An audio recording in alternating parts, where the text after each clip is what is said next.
ಕೊಲ್ಲಿ ಯುದ್ಧದ ಎಫೆಕ್ಟ್ ಎಲ್ಲ ವಲಯಗಳಲ್ಲೂ ಪ್ರತ್ಯಕ್ಷವಾಗಿ ಪರೋಕ್ಷವಾಗಿ ತಟ್ತಾ ಇದೆ. ಈಗ ಅನ್ನದಾತರಿಗೂ ಕೂಡ ಕೊಲ್ಲಿ ಯುದ್ಧದ ಎಫೆಕ್ಟ್ ತಟ್ಟಿದೆ.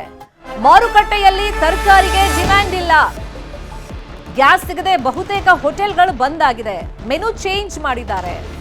ಪಿಜಿ ಹಾಸ್ಟೆಲ್ಗಳಲ್ಲೂ ಕೂಡ ಮೆನು ಚೇಂಜ್ ಮಾಡಿದ್ದಾರೆ. ಹಾಗಾಗಿ ತರಕಾರಿಗೆ ಈಗ ಡಿಮ್ಯಾಂಡ್ ಇಲ್ಲ. ಪರಿಣಾಮ ಡಿಮ್ಯಾಂಡ್ ಇಲ್ಲ, ಬೆಲೆ ಕುಸಿತವಾಗಿದೆ. ರೈತರು ಇದರಿಂದ ಕಂಗಾಲಾಗಿದ್ದಾರೆ. ಉತ್ತಮ ಫಸಲು ಬಂದಿದೆ, ಬೆಳೆ ಬಂದಿದೆ, ಅದು ಒಳ್ಳೆ ರೇಟಿಗೆ ಮಾರಾಟ ಆಗುತ್ತೆ, ಒಂದಿಷ್ಟು ಆದಾಯ ತಮ್ಮ ಕೈ ಸೇರುತ್ತೆ. ಸಾಲ ಸೌಲ ಮಾಡಿ ಬೆಳೆ ಬೆಳೆದಿದ್ವಿ, ಈ ಸತಿನಾದ್ರೂ ಈ ಬೆಳೆ ನಮ್ಮ ಕೈ ಹಿಡಿಯುತ್ತೆ ಅಂತೇಳಿ ರೈತರು ಅಂದ್ಕೊಂಡಿದ್ರು. ಆದ್ರೆ ಅನಿರೀಕ್ಷಿತ ಬೆಳವಣಿಗೆಯಿಂದಾಗಿ, ಯುದ್ಧದಿಂದಾಗಿ ಅನ್ನದಾತರಿಗೂ ಈಗ ಸಂಕಷ್ಟ. ಮಾರುಕಟ್ಟೆಯಲ್ಲಿ ಹೂಕೋಸಿನ ಬೇಡಿಕೆ ಕುಸಿತ ಆಗಿದೆ, ಮಾರಾಟವಾಗದೆ ರೈತ ಕಂಗಾಲಾಗಿ ಹೋಗಿದ್ದಾನೆ. ನಷ್ಟದಿಂದಾಗಿ ಟ್ರ್ಯಾಕ್ಟರ್ ಹೊಡೆಸಿ ಬೆಳೆ ನಾಶವನ್ನ ಮಾಡಿದ್ದಾನೆ ರೈತ. ಲಕ್ಷಾಂತರ ರೂಪಾಯಿ ಖರ್ಚು ಮಾಡಿದ್ರು ರೈತ ಬಸವಣ್ಣ, ಚಾಮರಾಜನಗರದ ಹೊನ್ನೂರು ಗ್ರಾಮದ ರೈತ. ಅಂದ್ರೆ ತಾನೇ ಬೆಳೆದಂತ ಬೆಳೆಯನ್ನ ನಾಶ ಮಾಡೋಕೆ ಮನಸ್ಸು ಎಷ್ಟು ಕಠಿಣವಾಗಿರ್ಬೋದು, ಮತ್ತೆ ಎಷ್ಟು ಬೇಸರವನ್ನ ಅವ್ರು ಹೊಂದಿರಬಹುದು ಅನ್ನೋದು ಇದರಿಂದ ಗೊತ್ತಾಗ್ತಾ ಇದೆ. ನಷ್ಟ ಆಗಿದೆ, ತಾನೇ ಮಗು ತರ ಸಾಕಿರ್ತಾರೆ ಬೆಳೆನ, ಸೊ ಅದನ್ನ ಟ್ರ್ಯಾಕ್ಟರ್ ಹೊಡೆಸಿ ನಾಶ ಮಾಡಿದ್ದಾರೆ. ಲಕ್ಷಾಂತರ ರೂಪಾಯಿ ಖರ್ಚು ಮಾಡಿದ್ರು, ಆದ್ರೆ ತಮ್ಮ ನಿರೀಕ್ಷೆಗೆ ತಕ್ಕಂತೆ ಲಾಭ ಬರ್ತಾ ಇಲ್ಲ, ಉತ್ತಮ ಬೆಲೆ ಇಲ್ಲ ಈಗ ಮಾರುಕಟ್ಟೆಯಲ್ಲಿ. ಅಂದ ಮೇಲೆ ಇದನ್ನು ಉಳಿಸ್ಕೊಂಡು ಏನು ಮಾಡುವುದು ಅಂತ ಹೇಳಿ ಅಷ್ಟು ರೋಸ್ ಹೋಗಿದ್ದಾರೆ ಈ ರೈತ. ತಾವು ಬೆಳೆದಂತ ಹೂಕೋಸಿನ ಬೆಳೆಯನ್ನ ಟ್ರ್ಯಾಕ್ಟರ್ ಹೊಡೆಸಿ ತಾವೇ ನಾಶ ಮಾಡಿದ್ದಾರೆ. ಅನ್ನದಾತರಿಗೂ ಕೂಡ ಗಲ್ಫ್ ರಾಷ್ಟ್ರಗಳ ಯುದ್ಧದ ಎಫೆಕ್ಟ್ ತಟ್ತಾ ಇದೆ.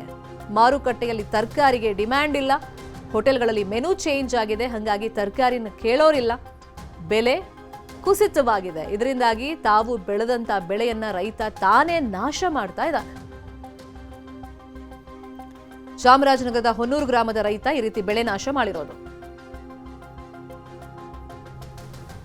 ಬೆಳೆ ನಾಶ ಮಾಡಿದಂತ ರೈತ ಬಸವಣ್ಣ ಹೊನ್ನೂರು ಅವರೇ ಮಾತಾಡಿದ್ದಾರೆ. ಏನ್ ಹೇಳಿದ್ದಾರೆ ಕೇಳೋಣ. ಆ ಬೆಳೆದಂತ ಈ ಹೂಕೋಸನ್ನು ನಾನೇ ನಾಶ ಮಾಡಬೇಕಾದ ಪರಿಸ್ಥಿತಿ ಇವತ್ತು ಬಂದಿದೆ.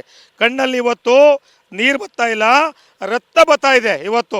ಯಾಕೆಂದರೆ ಕಾಡು ಪ್ರಾಣಿಗಳ ಹಾವಳಿ, ಹಂದಿಗಳು, ಕರೆಂಟ್ನ ಅಭಾವ, ಅಂಥ ಸಂದರ್ಭಗಳಲ್ಲೂ ಹಗಲು ಸಂದೆ ಬೆವರು ಸುರಿಸಿ ಸಾಯಂಕಾಲನಾಗಿ ಇಲ್ಲಿ ಮಲಗಿ ನಾವು ಹಾವು ಚೇಳುಗಳ ಕಾಟ ಅದನ್ನೆಲ್ಲನೂ ಸಹಿಸ್ಕೊಂಡು ನಾವು ಜಮೀನಲ್ಲಿ ಬೆಳೆದು ಉತ್ತಮವಾದ ಬೆಳೆ ಬೆಳೆದೀವಿ.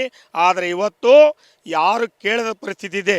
ಅಲ್ಲಿ ಯುದ್ಧ ನಡೀತಾ ಇದೆ, ಇಲ್ಲಿ ಗ್ಯಾಸ್ ಪ್ರಭಾವ ಇದೆ, ಅಭಾವ ಇದೆ ಅಂತೇಳಿ ಹೋಟ್ಲುಗಳು ಬಂದಾಗಿದೆ 90 ಬರಾಗ. ಅದೇ ರೀತಿ ಪಿ ಜಿಗಳು ಬಂದಾಗಿದೆ, ಯಾರು ತಗೋತಾ ಇಲ್ಲ. ದಳ್ಳಾಳಿಗಳು, ಮಧ್ಯವರ್ತಿಗಳು ಇದಕ್ಕೆ ಬಂದು ಕೊಂಡ್ಕೊಂಡು ಹೋಗ್ತಿರು. ಒಂದು ಮೂಟೆಗೆ ಇವತ್ತಿನ 16 ರೂಪಾಯಿ ದರದಲ್ಲಿ ಇವತ್ತು 280 ರೂಪಾಯಿ ಒಂದು ಮೂಟೆಗಿತ್ತು. ಇವತ್ತು 1 ಎಕರೆಗೆ ಕನಿಷ್ಠ 600 ಮೂಟೆ ಆಗುತ್ತೆ. 4 ಎಕರೆಗೆ ನಿಮಗೆ 2400 ಮೂಟೆ ಇವತ್ತು ಆಗಿದೆ. ಇವತ್ತು ಅದರಂತೆ ನಾವು ಭಾಳ ನಿರೀಕ್ಷೆಲಿದ್ದು ಒಂದು 12ರಿಂದ 13, 14 ಲಕ್ಷ ರೂಪಾಯಿ ಆದಾಯ ಆಗುತ್ತೆ ಅಂತ ನಾವು ಹಾಕಿದಂಥ ಬಂಡವಾಳ 2 ಲಕ್ಷ ರೂಪಾಯಿನೂ ಸುಧಾ ಬಂದಿಲ್ಲ. ಇವತ್ತು ರೈತ ಸಂಪೂರ್ಣವಾಗಿ ಇವತ್ತು ನಾಶ ಮಾಡ್ತಾ ಇದ್ದೀನಿ. ಇವತ್ತು ನನ್ನ ಬೆಳೆ ಬೆಳೆದು ನಾನೇ ನಾಶ ಮಾಡೋ ಪರಿಸ್ಥಿತಿ ಇವತ್ತು ಬಂದಿದೆ. ಭೂಮಿಗೆ ಉಳ್ತಾ ಇದ್ದೀನಿ, ಉಳಕ್ಕೂ ಸಾಲ ಮಾಡಬೇಕಾದ ಪರಿಸ್ಥಿತಿ ಬಂದಿದೆ. ಅದು ಯಾವುದೇ ರೀತಿಯಾದ ಇದೇ ವಿಚಾರವಾಗಿ ಮಾತಾಡೋದಕ್ಕೆ ಬೆಳೆ ನಾಶ ಮಾಡಿದಂತ ರೈತ ಬಸವಣ್ಣ ಹೊನ್ನೂರು ಅವರೇ ನಮ್ಮ ಜೊತೆ ದೂರವಾಣಿ ಸಂಪರ್ಕದಲ್ಲಿ ಜಾಯಿನ್ ಆಗಿದ್ದಾರೆ. ಬಸವಣ್ಣ ಅವರೇ ನಮಸ್ಕಾರ. ಬಸವಣ್ಣ ಅವರೇ, ನನ್ನ ವಾಯ್ಸ್ ಕೇಳ್ತಾ ಇದೆಯಾ?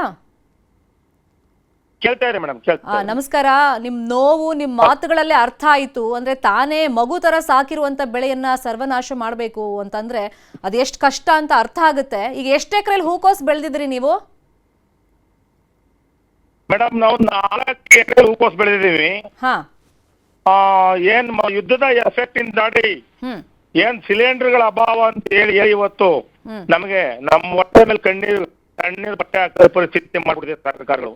ಏನಲ್ಲಿ ಕೂತ್ಕೊಂಡು ಅಮೆರಿಕದ ಟ್ರಂಪ್ ಯುದ್ಧ ಘೋಷಣೆ ಮಾಡಿದ್ದಾನೆ. ಇಲ್ಲಿ ರೈತರ ಪಾಡು ಅಧೋಗತಿ, ಕಣ್ಣಲ್ಲಿ ನೀರ್ ಬರ್ತಾ ಇಲ್ಲ, ರಕ್ತ ಬರ್ತಾ ಇದೆ ಇವತ್ತಿನ ಪರಿಸ್ಥಿತಿ.